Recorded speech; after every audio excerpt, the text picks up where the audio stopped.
नमस्कार स्टूडेंट्स। समावेशी शिक्षा के अंतर्गत हम अध्ययन कर रहे थे।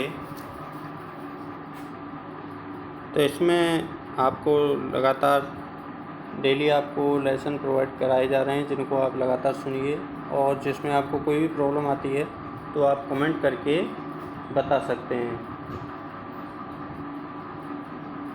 तो इसमें हमारा समावेशी विद्यालय का जो विषय है, इसमें समुदाय आधारित शिक्षा के बारे में हम अध्ययन कर रहे थे, जिसमें हमने समुदाय आधारित शिक्षा का अर्थ, परिभाषा, समुदाय शिक्षा संस्थान के रूप में, समुदाय शिक्षा, समुदाय का महत्व, इनके बारे में हमने अध्ययन किया था और ये हमारा चल रहा था। महत्व का जो टॉपिक था वो रेगुलरली चल रहा था। तो इसमें हमने अर्थ जान लिया था, संस्थान के रूप में जान लिया था, इसका महत्व जान लिया था, इसके शैक्षिक प्रभावों में शारीरिक विकास पर प्रभाव ये पढ़ लिया था, मानसिक विकास पर प्रभाव किसका, शैक्षिक समुदाय,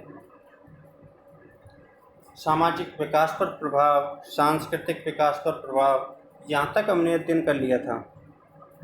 इसके बाद अगर हम नेक्स्ट टॉपिक की बात करें तो हमारा जो नेक्स्ट टॉपिक है चारित्रिक तथा नैतिक विकास पर प्रभाव।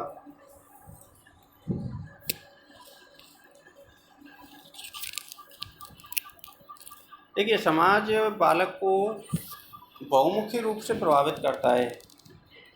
जिस क्षेत्र के संपर्क में आता है उसी क्षेत्र में उसको प्रभावित करता है। तो चरित्र एवं नैतिकता दोनों ही प्रकार से समाज के द्वारा बालक को प्रभावित किया जाता है।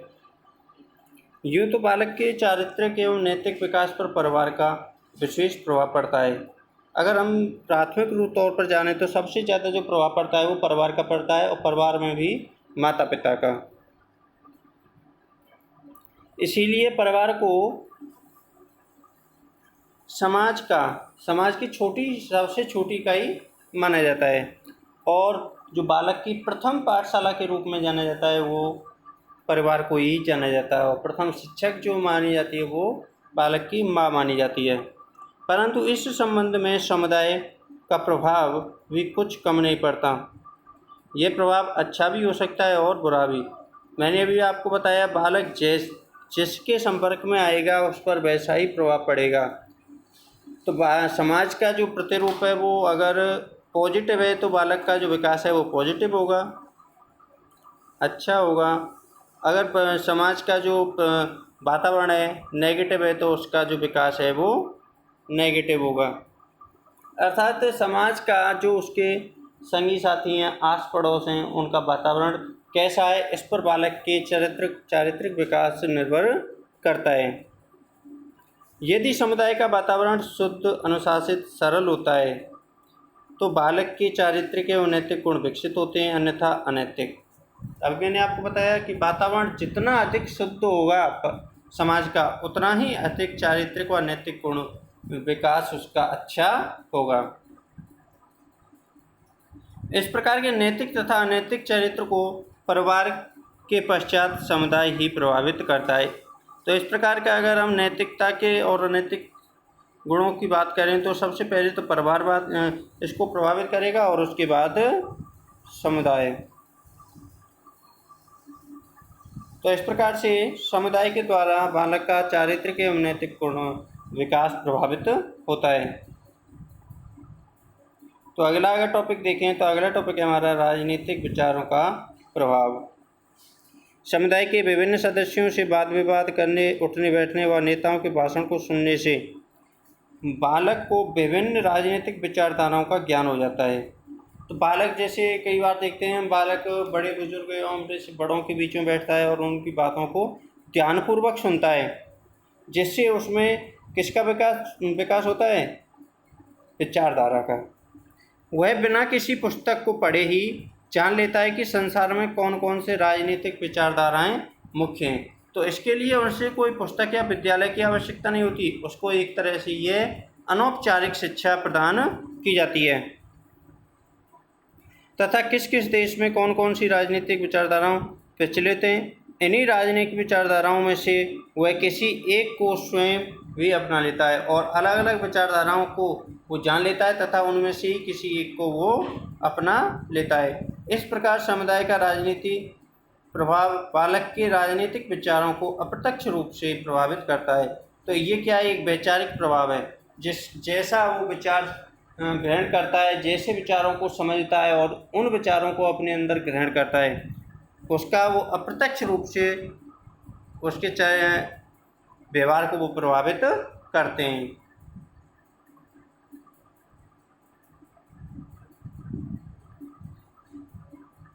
अगला है व्यावसायिक विकास पर प्रभाव।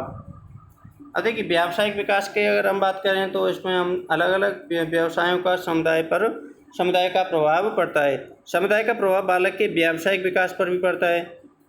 जैसे बालक यह देखता रहता है कि उसके समुदाय के लोग किन व्यवसायों द्वारा अपनी आर्थिक आवश्यकताओं की पूर्ति करते हैं और धीरे धीरे शनै शनै वह उसी व्यवसाय में रुचि लेने लगता है। अर्थात बालक बचपन से जिस व्यवसाय के बारे में देखता है, जानता है और जैसे जैसे वो उसकी वृद्धि होती है, विकास होता है, तो उस व्यवसाय के बारे में उसकी रुचि बढ़ने लगती है तथा अंत में उसी व्यवसाय को वह स्वयं भी अपना लेता है।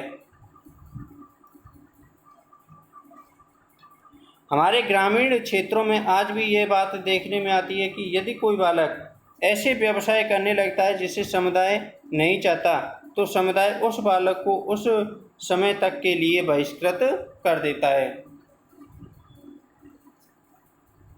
जैसे कई बार क्या होता है कि समुदाय द्वारा मान्यता प्राप्त ना होने के कारण भी कोई बालक उस व्यवसाय को अपना लेता है, तो समुदाय उस व्यवसाय को करने के लिए अनुमति नहीं देता। जैसे कोई चोरी कर रहा है, डकैती कर रहा है, तो समुदाय इस व्यवसाय को करने की अनुमति नहीं देता और अगर वो नहीं मानता है फिर भी करता है, तो समुदाय उसके खिलाफ एक्शन लेता है, स्टेप उठाता है और उसको अपने समाज से बहिष्कृत कर देता है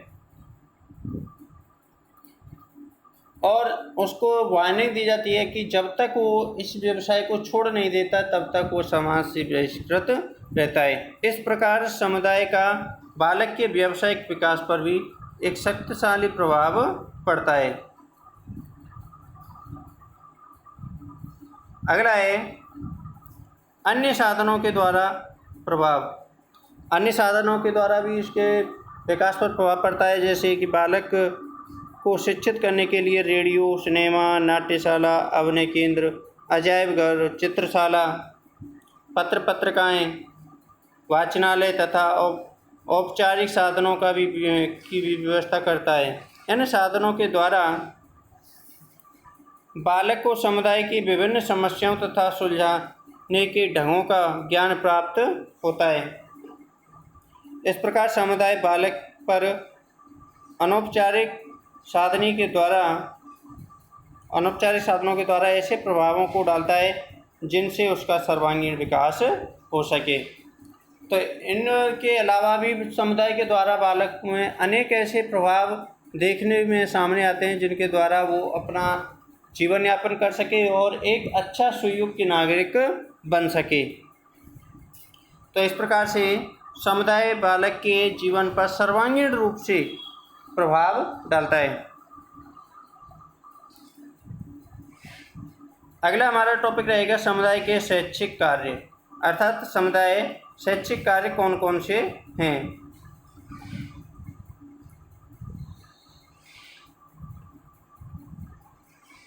इसमें समुदाय का जो शैक्षिक कार्य, समुदाय का बालक की शिक्षा पर अनौपचारिक तथा औपचारिक दोनों प्रकार से प्रभाव पड़ता है। उक्त पंक्ति में हमने बालक का समुदाय द्वारा निम्नलिखित पंक्तियों में बालक पर औपचारिक रूप से पड़ने वाले प्रभावों की आगे पॉइंट वाइज चर्चा कर रहे हैं। तो सबसे पहले तो स्कूलों की स्थापना। समुदाय विभिन्न प्रकार के स्कूलों का निर्माण करता है जिससे समुदाय की संस्कृति सुरक्षित रह सके, विकसित हो सके, उसे भावी पीढ़ी के नागरिकों, बालकों, बालिकाओं को हस्तांतरित की जा सके। बहुत से समुदाय तो अपने निजी सांप्रदायिक स्कूलों की भी स्थापना कर लेते हैं। क्यों? क्योंकि अपनी संस्कृति को बढ़ावा देने के लिए, जिसमें बालकों को अपने संप्रदाय विशेष की सेवा कल्याण के लिए प्रशिक्षित किया जा सके। शिक्षा के उद्देश्यों का निर्माण तथा शिक्षा पर नियंत्रण। अगला जो पॉइंट है हमारा, शिक्षा के उद्देश्यों का निर्माण और शिक्षा पर नियंत्रण। समुदाय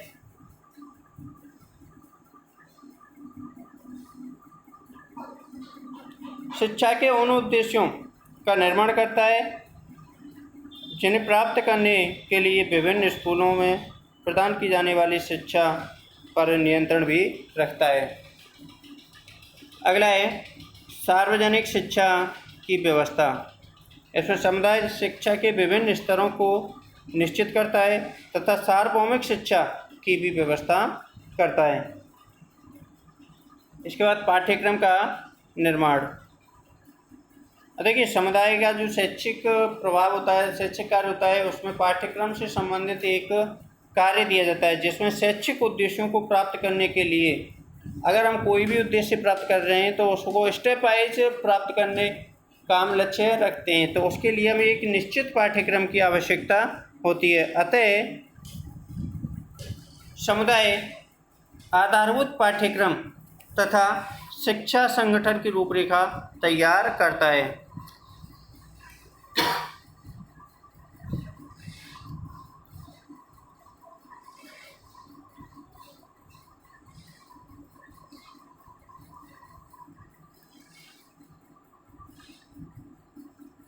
अगला है व्यावसायिक तथा औद्योगिक शिक्षा की व्यवस्था। वर्तमान युग में व्यावसायिक व औद्योगिक शिक्षा परम आवश्यक है। अतः समुदाय विभिन्न प्रकार के व्यावसायिक, औद्योगिक तथा तकनीकी स्कूलों का भी निर्माण करता है। अब इसके बाद प्रौढ़ शिक्षा। समुदाय की उन्नति के लिए बालक तथा बालिकाओं की शिक्षा तो आवश्यक है ही, परंतु इससे भी अधिक उन प्रौढ़ को शिक्षा की आवश्यकता है जिनके कंधों पर समुदाय की विभिन्न आवश्यकताओं तथा समस्याओं को सुलझाने का भार है। अतः समुदाय प्रौढ़ एवं विकलांगता शिक्षा का भी उचित प्रबंध करता है।